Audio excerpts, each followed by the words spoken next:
ega tegelikult sellega on ju sama, on ju, et Ja, nii kui sa ja, selle lahti ja, võtad, siit täitsa pekkis, mis tegelikult siit nagu sekunditega sul sisse võib voolata ja su tuju võib ära rikkuda.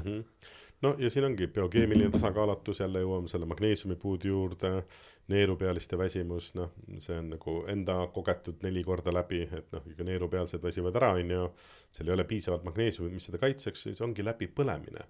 Ja selles suhtes keha on nii huvitav, vaata, läbi põlemine ei ole halb asi, vaid see on viimane piir, kus keha ütleb stopp, ma teen sinu eest selle restardi ära ja pausi, sest vastasel juhul siit edasi lihtsalt laguned täiesti laiali.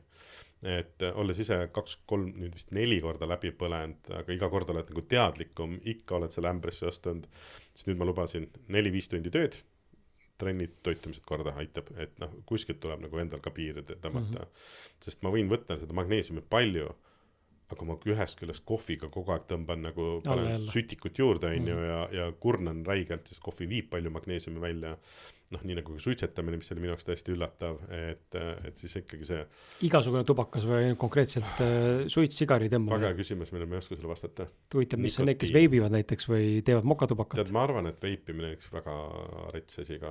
Ma arvan, et see on isegi hullem võib olla. Ma isiklikult arvan ka.